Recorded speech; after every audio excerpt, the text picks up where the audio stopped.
معاملہ سامنے آنا تھا نا، اور کچھ نہیں چھوڑا۔ اس کے بعد وہی قریش، نسلی تفاخر ختم ہے۔ ایک خطبہ حضور کا حجۃ الوداع کا کہ کوئی امتیاز نہیں، گورے میں اور کالے میں، عربی اور عجمی میں، سید میں اور شیخ میں کوئی امتیاز نہیں بجز تقویٰ کے۔ عرب جاہلیہ کے تمام شاعر و ناسک آج میرے پاؤں تلے روندے ہوئے ہیں۔ کیا بات ایسا ہے؟ یہ جو قرآن نے کہا تھا کہ کسی کو نہیں چھوڑے گی، وہ تو یہ تھا، سارے عرب میں سے کوئی ایک قبیلہ بھی باقی نہیں رہا تھا جو یوں نہ آ گیا ہو۔ اور لا تبکی کے معنی ان کا کچھ نہیں چھوڑا جن کے اوپر اتنا ان کو فخر اور ناز تھا۔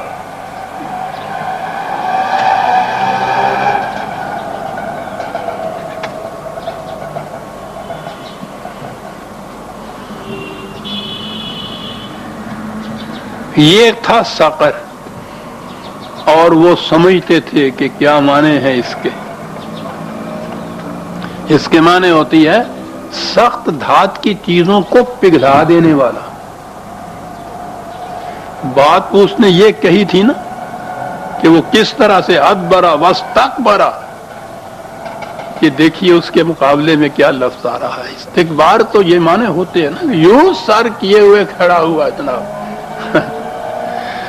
تو اگر وہ برف کے بت ثابت ہوں اور سورج چمکے اور پگھل جائیں پانی کی طرح، ان کا استکبار جو تھا ان کی اس قسم کے دشمنوں کا، ان قریش کا، پگھلا تھا نا۔ پھر اس کے بعد کیوں پگھل گیا تھا کہ جو یعنی اپنے ہاں سے ہی جو کم قبیلے کا عرب ہوتا تھا اس کو ہی اپنی شناخت میں نہیں لایا کرتے تھے۔ یہ کیفیت تھی ان کی، جو حبشیوں کو بلال جیسے رضی اللہ تعالیٰ عنہ جیسے حبشی کے متعلق یہ کیفیت تھی۔ بلال چلا آ رہا ہے اور یہ کہہ رہے ہیں سیدنا بلال، ہمارا سردار بلال آ رہا ہے۔ او میرے اللہ، شادی نہیں کی تھی، ایک دفعہ، صرف ایک دفعہ کچھ آرزو سی کی کہ کوئی شادی کر لیے۔ بڑے بڑے قریشوں نے اپنی پیشکش کر دی حضور کے سامنے کہ قبول فرما لے بلال ہماری بیٹیوں کو۔ یہ تھی کیفیت۔ ساکر لا تبکی ولا تذر لواحۃ للبشر، لواحۃ کسی چیز کو جھلسا کر، جھلس کر اس کا رنگ متغیر کر دینا۔ ہمارے ہاں جو کہتے ہیں نا حلیہ بگاڑ دیا، یہ اس معنی میں یہ چیز آتی ہے۔ یہ بشر جو ہے بنیادی معنی اس کے یہ جلد یا سکن جو ہوتی ہے اس کو کہا جاتا ہے۔ تو یہ جلد کا رنگ ہی متغیر ہوتا ہے نا، جسے کہتے ہیں حلیہ بگڑ گیا۔ لفظی معنی تو یہی ہوں گے، متغیر کر کے رکھ دینے والی چیز۔ لیکن یہ عجیب بات ہے، یہ عربوں کی زبان ہے نا، بشر۔ یہ انسان کا یہ جو طبعی پیکر ہے، یہ مادی جسم جو ہے، اس کے لیے ہی وہ یہ لفظ استعمال کرتے تھے بشر۔ اس کے اندر جو انسانیت کی خصوصیات ہیں وہ نہیں۔ یہ بشر کی حیثیت سے کھانا پینا، سونا، جاگنا، اولاد پیدا کرنا، وقت معینہ کے بعد پھر مر جانا، یہ سارا کچھ جو ہے انسان کے طبعی پیکر کے ساتھ ہوتا ہے۔ اس طبعی پیکر تک کے لیے یہ لفظ تھا یہ بشر۔ وہ جو انسانیت کی صفات آتی ہیں، خصوصیات آتی ہیں نا، وہ انسان کے لفظ کے اندر تھی، بشر کے ساتھ نہیں تھی۔ قرآن کریم میں جو ہر رسول کہتا تھا اور حضور بھی فرماتے تھے کہ انما انا بشر مثلکم، تو یہ بشری حیثیت جو تھی فزیکل باڈی کی حیثیت تھی۔ لفظی بشر آیا ہے ہر جگہ، تمہارے جیسا انسان ہوں کہیں نہیں آیا۔ کہ جہاں تک طبی زندگی کا اور طبی جسم کا تعلق ہے، تم میں اور مجھ میں کوئی فرق نہیں ہے۔ وہ اسی پہ تو اعتراض کیا کرتے تھے کہ یہ کیسا رسول ہے، یہ تو بازار میں جا کے خرید و فروخت کیا کرتا ہے، بیوی بچے ہیں اس کے. انہوں نے کہا ٹھیک ہے، بشر مثلکم، بشر. اور وہیں کہہ دیا یوحا الیہ. یہ فرق ہے. اب یہ بشریت نہ رہی. بشریت تو وہیں تک تھی جہاں تک یہ فزیکل باڈی کا تعلق تھا، کھانا پینا، سونا جاگنا، بچے پیدا کرنا، بازار میں سودا سلف لانا. اگلی بات انسانیت کی آتی ہے. تو میں زبان کے اعتبار سے کہتا تھا بشر ویسے جلد کو کہتے ہیں، خاص کو کہتے ہیں، متغیر کر دینے والا، حلیہ بگاڑ دینے والا، وہ ہے سقر جس کو کہا گیا ہے.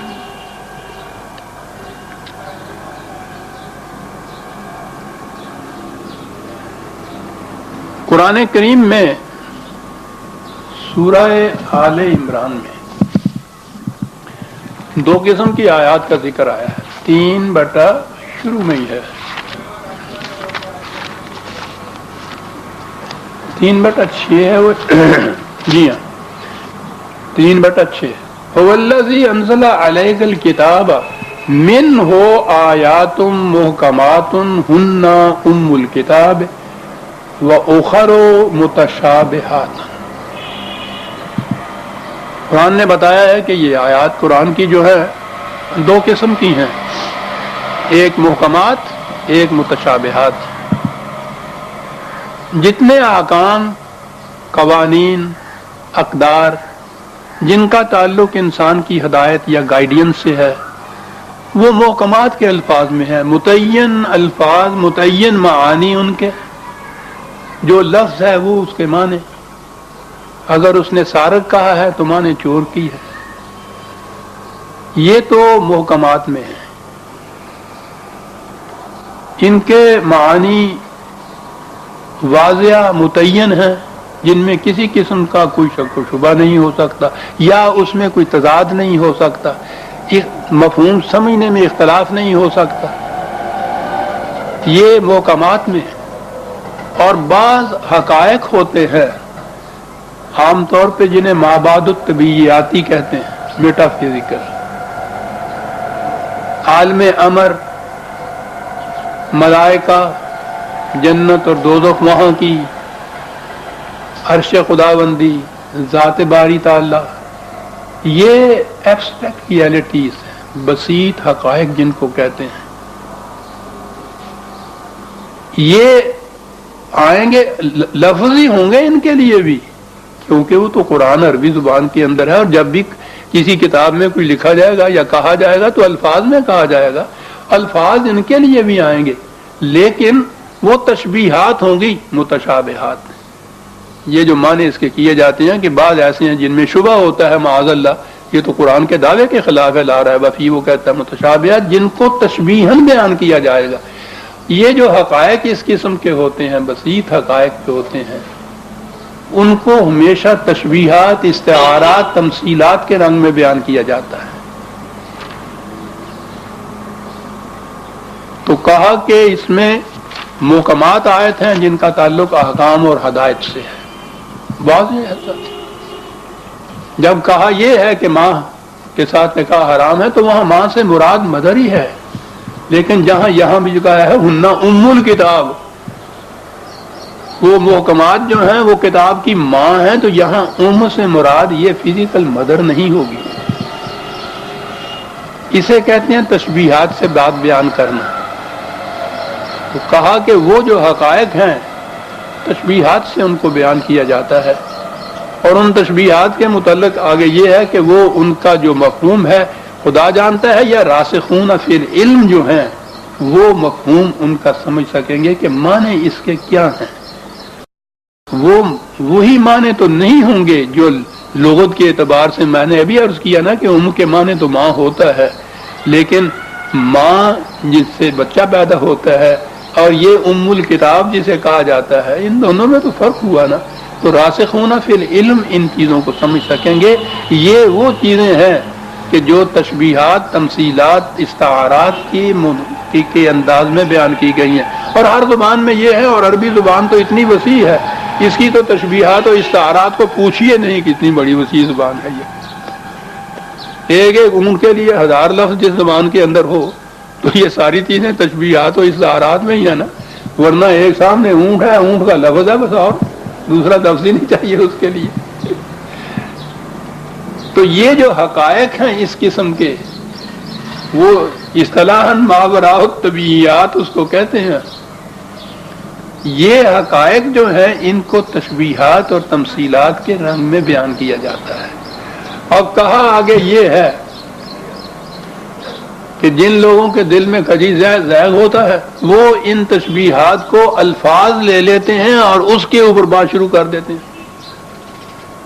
جو ہمارے یہاں بھی ہوا، خدا کا عرش ثم استوى علی العرش، یعنی ذات باری تعالی ہی برتر از خیال و قیاس و گمان و وہم ہے، تو اس کا عرش بھی تو یہی ہے نا۔ لیکن اب ہمارے ہاں لیا اس کو یہ مانے اس کی پیمائشیں نہیں ہوئی عرش کی، فیتا لگے گئے سن ہوتے کہ دیکھو کلو جڑنے ہوں گے نا تو اتوں پھر سدیا ہوئے گا بھی آ جرا۔ جنت کے جو آب خورے ہیں ان کی تعداد تک دی ہوئی ہے جی۔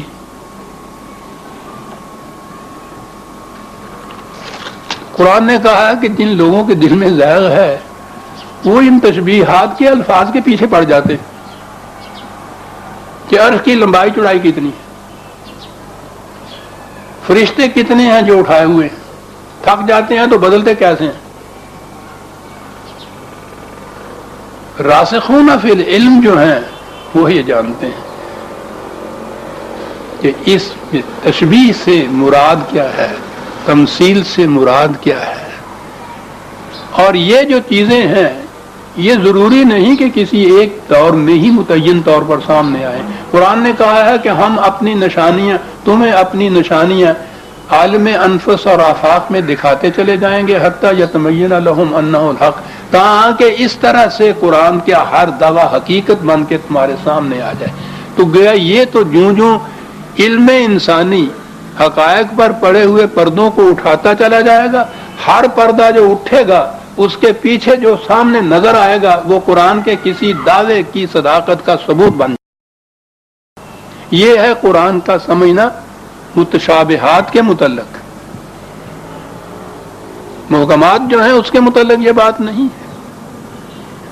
تو یہ متشابہات جو ہیں ان کو تمثیلات بھی کہا جاتا ہے، استعارے بھی کہا جاتا ہے، مثال کے طور پر بیان کرنا کسی چیز کو۔ تو میں نے عرض کیا یہ تو ہر زبان میں ہے، استعارہ یا مثال جسے کہتے ہیں، اس کا کیا پوچھنا ہے، وہ تو شعر ہے میاں، شعر تو وہ تو سیدھی بات ہے نا کہ وہ شعر تو نہیں ہے، اگر شعر ہو تو وہ تو فوراً چڑیا گھر والے لے جائیں اس کو۔ تو وہ یعنی میں نے عام فہم الفاظ میں یہ بات کہی ہے جس کو استعارہ یا تشبیہ کہتے ہیں یا مثال کہتے ہیں۔ علیہا 19 اب یہ اگر وہ جہنم ہے مرنے کے بعد کا، اگر تو یہ ہے مجازی معنی جس کو کہا جاتا ہے تو اس کے معنی تو یہ بھی ہوتے ہیں کہ ایک تو یہ بات بتا دی ہم نے جو سقر کی ہے 19 اگر کہا جائے اس کے معنی تو اس کے معنی ہے کہ 20 اس قسم کی مصیبتیں اور آئیں گی اس کے اوپر۔ اور اگر یہ اس جہنم کے متعلق تو اس کے متعلق یہاں آگے جا کے خود ہی کہہ دی ماذا اراد اللہ بہذا مثلا، یہ مثال کے طور پہ بات ہم نے کہی ہے، سچ مچ نہ یہ گننے لگ جانا ان کو